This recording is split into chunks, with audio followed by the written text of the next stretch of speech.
Naghahanda po ang maraming maliliit na negosyo sa epekto nga po ng bagong taas na minimum wage. Habang patuloy din po tumataas ang gastusin sa mga hilaw na materyales. Ba okay to, hilaw na materyales, raw materials ha? Kuryente, upa at transportasyon. Ayon po sa ilang MSME, tatangkayin muna nilang magtipid sa operasyon at pagbutihin ang produktibidad sa halip po na magbawas ng manggagawa o magtaas po kaagad ng presyo ng mga produkto. Nananawagan din po ang mga maliliit na negosyo sa pamahalaan na magbigay po ng mas malawak na suporta tulad ng mas murang kuryente, mas madali ang paghiram po ng pondo, tax incentives at mas simple na mga proseso po sa negosyo.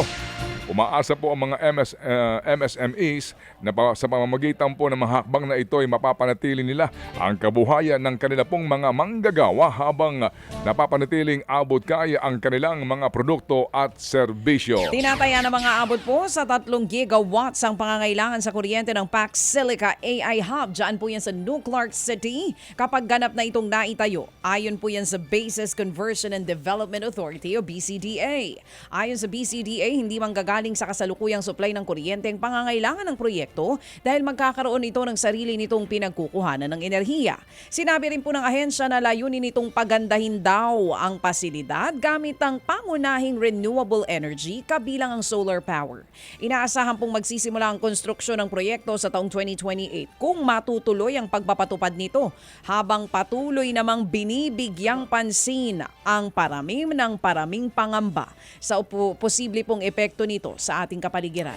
Kami po'y nakailang tawag na sa DENR para nga po sa kaukulang panayam tungkol dito sa proyektong ito diyan sa Clark.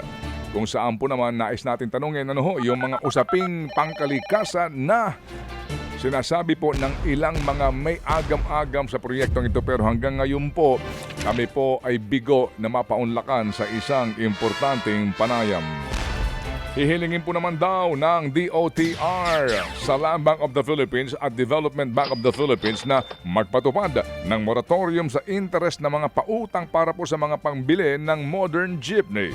Ayon sa DOTR, layunin daw po na hakbang na mabawasan ang pinapasan ng mga transport cooperatives at mga operators sa gitna pa rin po ng patuloy na pagtaas ng presyo po ng langis. Pinag-aaralan din ng DOTR at LTFRB ang pagpapalawak ng 10 piso per liter na fuel discount program upang mas maraming PUVs at drivers ang siyang makinabang. Ayon pa rin po sa ahensya, hangad daw po ng pamahalaan na maibsan ang gastusin ng mga tsuper habang nabibigyan proteksyon po naman daw ang mga pasahero laban sa posibleng pagtaas ng pamasahe. Nananatili po sa record low na 61 pesos at 75 centavos kontra sa isang US dollar ang halaga po ng piso dahil sa patuloy na paggalaw ng presyo ng langis sa pandaigdigang pamilihan. Ayon sa mga ekonomista, nakakaapekto sa halaga ng piso ang lumalalang tensyon sa Middle East na nagdulot ng pangamba sa posibleng pagkagambala sa supply ng langis. Sinabi rin po na maaaring makatulong sa pagpapatatag ng piso ang mas mahigpit na pagbabantay ng Bangko Sentral ng Pilipinas sa mga transaksyon sa foreign exchange market. Patuloy namang binabantayan ng mga ekonomista ang galaw ng presyo ng langis at ang mga susunod na hakbang ng Bangko Sentral dahil maaari itong makaapekto sa halaga ng piso.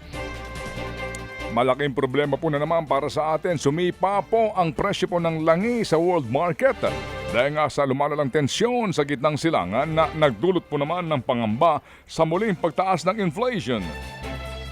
Dahil dito tumaas po ang gastusin sa paghiram po ng pondo sa Europa habang naghihintay po naman ang mga pamilihan sa susunod na desisyon ng European Central Bank sa interest rates nila. Pinangangabahan din po ng mga ekonomista na ang posibleng pagkakagambala sa supply ng langis ay maaaring magdulot ng mas mataas na presyo po ng enerhiya at mga bilihin din sa iba't ibang mga bansa.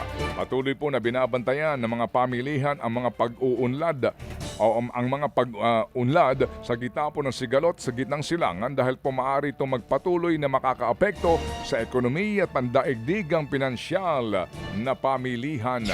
So ibig sabihin po hindi lang ang Pilipinas po ang umaaray din Dito po sa talaga naman, Donald Trump.